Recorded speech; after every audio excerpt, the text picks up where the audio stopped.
A few months ago, I did a video talking about how I wrote a book within 55 days by writing 2,000 words a day, and I was able to complete the book. Even though the challenge was only to write 2,000 words a day until I finished the book, I found the challenge so motivating that I continued with it and reached 100 days of writing 2,000 words. But I actually finished the novel within 55 days. And then I took a break from the book for a few weeks, and then it was time to go back in and revise it. And I wanted to talk today about some of the things I learned after revising my book within 30 days. I was actually very surprised that it only took 30 days because the first thing that I learned was that it felt like forever. Despite this being the 6th or 7th book I've written to completion, I found this really hard. I know that books never get easier no matter how much you write, but it's like a lesson I have to learn with every single book. Every single book is different from the last one, and this is true for this book in particular because all of my previous books have been middle grade, contemporary fantasy, or adult fantasy.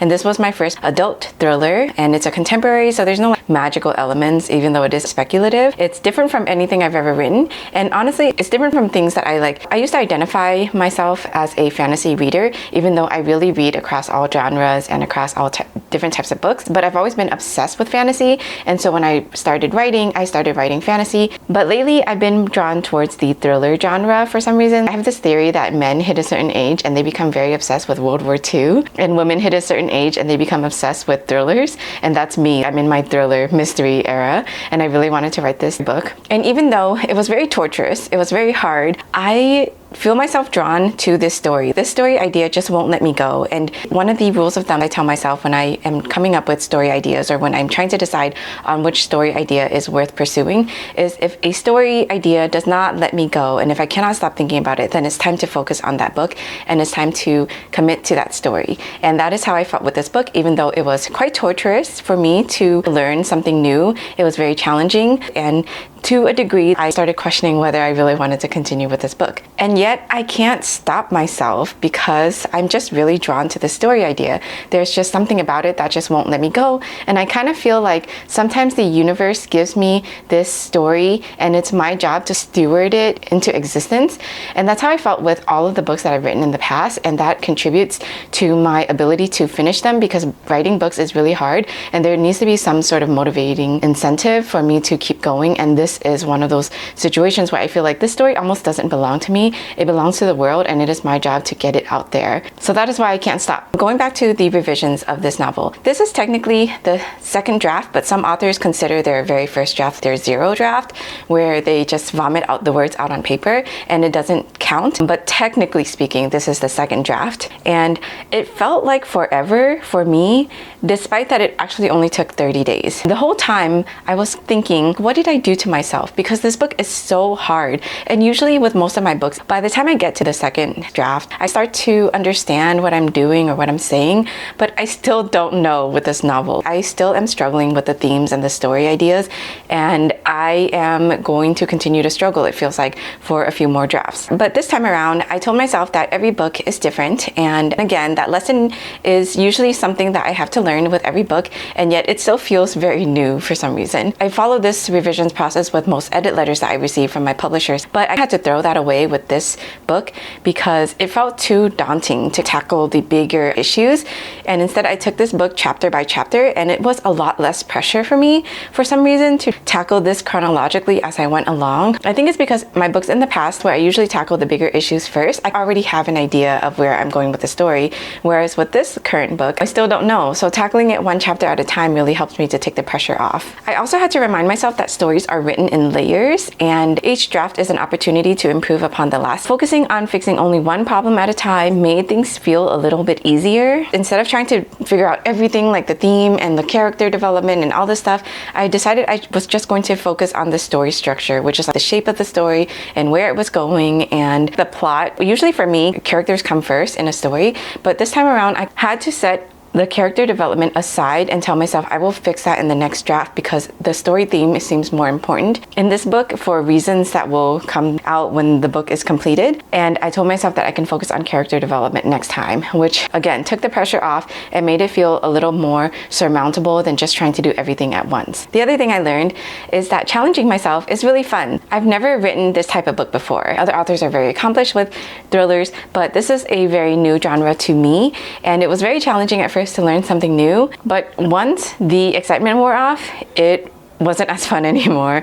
It was actually very hard and very torturous. I kind of questioned why I was changing up my writing style when I was already pretty established in the genre I currently write, which is fantasy. But at the same time, it was really good for my brain because brains need challenges that you can control in order to help grow. And pushing through these hard moments is the best way for your brain to grow. So in pushing myself and challenging myself and knowing that there are multiple endless ways to tell a story is both daunting, but yet also inspiring. I just want to take a moment to pontificate on the beauty of storytelling and how storytelling is in everything that we do, in all aspects of our life. And it was actually very motivating, even though at first it was very challenging and a little bit stressful. It was very inspiring to realize that stories are amazing and that there are endless ways to tell stories and that I have multiple opportunities to keep growing and learning this craft that I have committed my life to. I've found my life purpose and can continue to do so for the rest of my life without ever becoming a master because there's just so much to learn about it.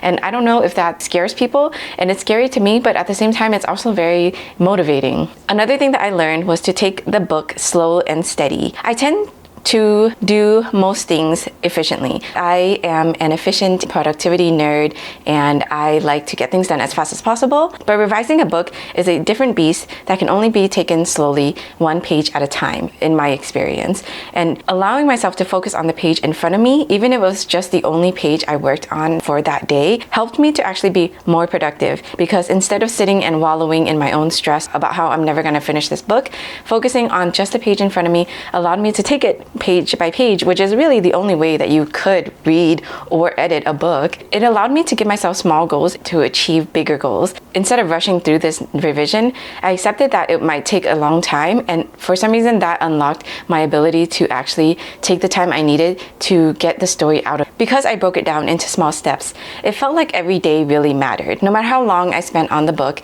whether that was just an hour or 2 hours or all day, it mattered to the story. The reason I say this is because whenever I did take a break, like on the weekends, or if I just had a really busy day, or if I just didn't feel like working on the novel, the next day when I came back to the novel, it was a lot harder to get back into the story. Even just opening the document and looking at it and letting my subconscious brain think about it overnight really helped me to keep the momentum going. And yet every day was also a new chance to do something different with the story. It sounds really cheesy, but it felt like every writing session was an opportunity to make the book better. Every writing session was another opportunity to improve on not just the book, but my outlook and my skills and my ability to write. And letting myself focus on the page in front of me and allowing it to be all that mattered really helped me to keep the momentum going. The overall theme of what I learned was that it takes the time it takes, but it's not impossible. I tend to rush through things. I tend to try to get things done as fast as possible. I love efficiency, I love productivity, but allowing myself to take the time it takes and to be thoughtful about what I'm doing was really what helped push me to the finish line. Like everything in life, accomplishments and breakthroughs don't happen overnight. It takes time and it takes small steps. And in allowing myself to finally do that and taking small steps and breaking things down and focusing on the page in front of me, I was able to accomplish a bigger goal. That is the lesson I ended up leaving with in finishing this revision. As I was revising, I actually kept a daily diary in my newsletter, which you can sign up for on authorvanhoang.com.